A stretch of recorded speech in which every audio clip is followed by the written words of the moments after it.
চাচি চাচি ও চাচি সালাম আলাইকুম চাচি। ও মুনি কি খবর রে? থাক থাক থাক বাবা, তো ভালো আছিস? হ্যাঁ, বাড়ির সবাই ভালো আছে তো? হ্যাঁ ভালো। তা এই ব্যাগটা নিয়ে কই যেতেছিস তুই? মালয়েশিয়া। ওই আমার ঘরে কি এয়ারপোর্ট বেরিয়েছে? এটা এয়ারপোর্ট, এদিকে মালয়েশিয়া যাওয়ার রাস্তা আছে চাচি আছে। চাচি তুমি শুধু আমারে এই হাবলু আমার লাগে একটু একটু সিস্টেম করে দাও। আরে বাবা রে বাবা, সিস্টেমে তো সময় লাগবো, তুই এখনই কি মনে করে চলে আসছিস? আইসা পড়তে ঠিক বুঝছেন চাচি, আম থেকে আমার খাওয়ান থাকুনের সব বন্দোবস্ত তোমাকে। কি করছ? হ্যাঁ চাচি, ওই যে মালয়েশিয়া যাওয়ার জন্য সমস্ত কিছু বাজার করে ফেলাইছে। এই যে দেখো পাসপোর্ট, কই এই যে পাসপোর্ট, এই যে পাসপোর্টও বানায় ফেলেছে। এই যে দেখো কালার কালার কালার ফটো দেখছো? Colour photo. হ্যালো, নতুন সানগ্লাস কিনছি, জুতাও কিনছি। তো এই পায়ে ব্যথা রাখছে তো ব্যাগের মধ্যে রাখছি। চাচি এখন যদি এই বাড়ির থেকে বাইরে, তাহলে একমাত্র এক জায়গায় যাবো, সেটা হলো মালয়েশিয়া।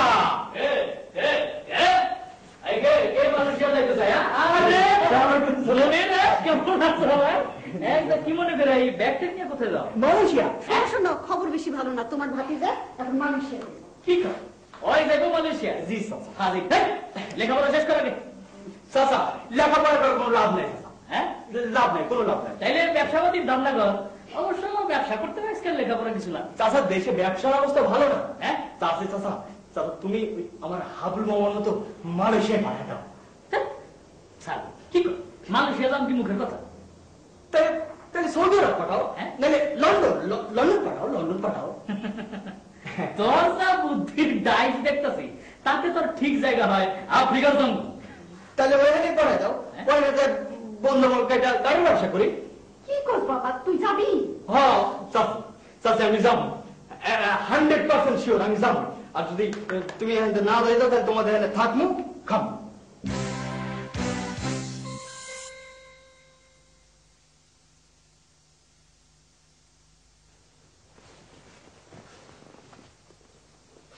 আবুল হোসেন ভাই, মন খারাপ কেন? তো মনটা খারাপ হইব না?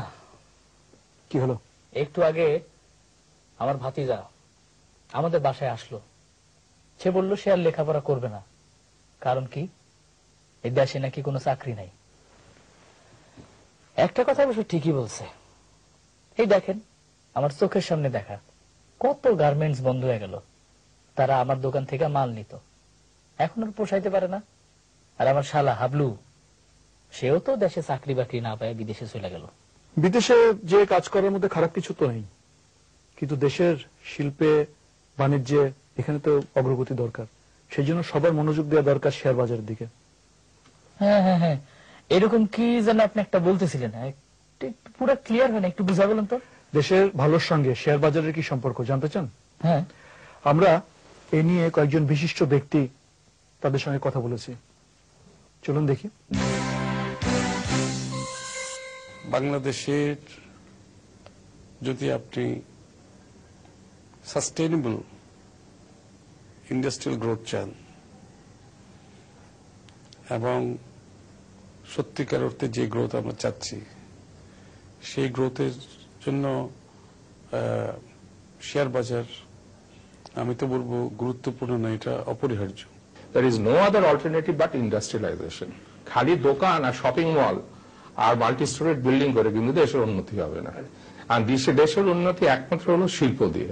শেয়ার বাজারের মাধ্যমে সাধারণ মানুষকে, যাদের কোনো গতি নেই, যাদের পয়সা বাইরে পাঠানো সম্ভব নয়, যাদের পক্ষে এখানেই আয় করে এখানেই খরচ করতে হবে, যাদের কাছে অফুরন্ত অর্থ নেই, সম্পদ নেই, তাদের জন্য এই শেয়ার বাজার একটা বিরাট পসিবিলিটি নিয়ে হাজির হতে পারে।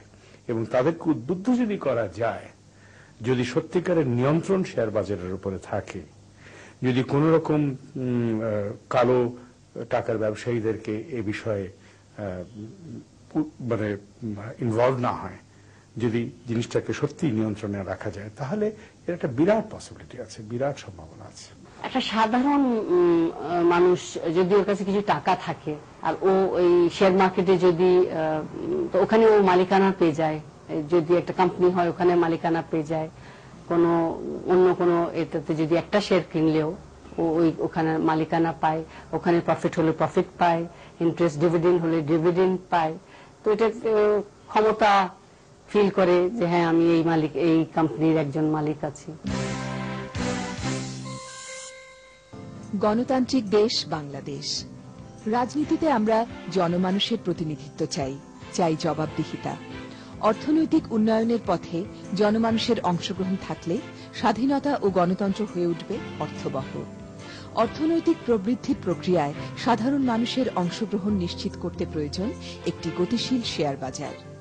মানুষ যেখানে নিজের ও পরিবারের জন্য শিল্প প্রতিষ্ঠান, কলকারখানা কিংবা ব্যাংক বিমার শেয়ার কিনে মালিক হতে পারবেন, সত্যিকারের মালিক।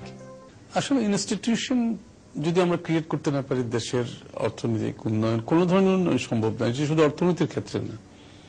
আমি তো মনে করি সর্বক্ষেত্রে রাজনীতি সহ আমাদের ইনস্টিটিউশন ক্রিয়েট করতে হবে। প্রাতিষ্ঠানিকভাবে যদি আমরা চালাতে না পারি, কোনো ব্যক্তি কিংবা কোনো গ্রুপ কিংবা কারো মাধ্যমে তো ওইভাবে চলতে পারে না। এগুলো সবকে আমাকে প্রাতিষ্ঠানিক রূপ দিতে হবে। এই জন্য প্রতিষ্ঠান যদি ক্রিয়েট করতে না পারি, ইনস্টিটিউশন ক্রিয়েট করতে না পারলে পারবো না। ইনস্টিটিউশন গুলো কিরকম হবে? সেই ইনস্টিটিউশন হবে যেখানে স্বচ্ছতা আছে, জবাবদিহিতা আছে, যেখানে পেশাগত যোগ্যতা আছে। সেই ধরনের প্রতিষ্ঠান যত বেশি করতে পারবো তত বেশি উন্নতি হবে।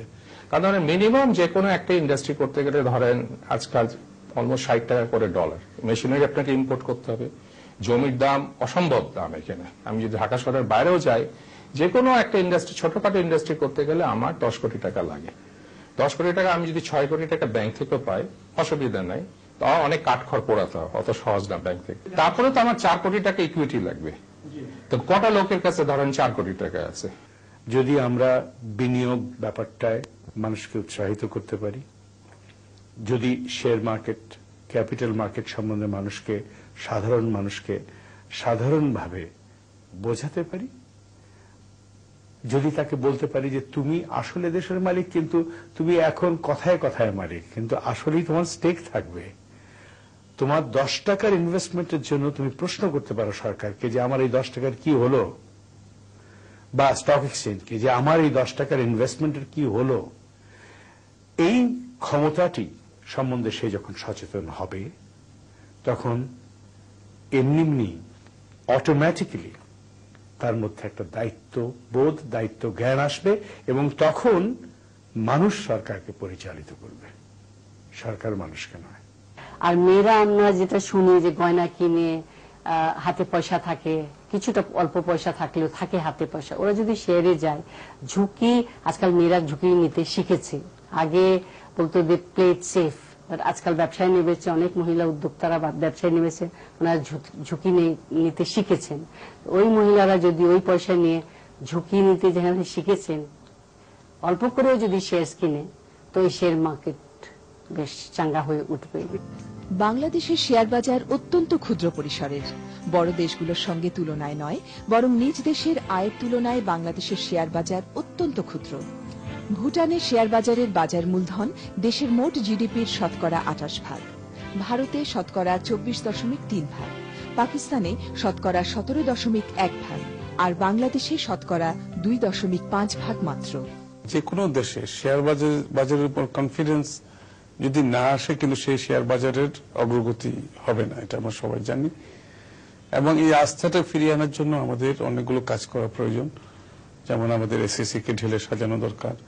এটাকে একেবারে পিওরলি একটা প্রফেশনাল বডি, যেখানে প্রফেশনাল যাদের এই শেয়ার বাজার এবং ক্যাপিটাল মার্কেটের উপর অভিজ্ঞতা আছে, ব্যাকগ্রাউন্ড আছে, সাথে সাথে তাদের ইন্টিগ্রিটি যাতে কোনো সময় প্রশ্নে না আসে, এই ধরনের লোকজনকে নিয়ে আমি মনে করি ঢেলে সাজানো দরকার।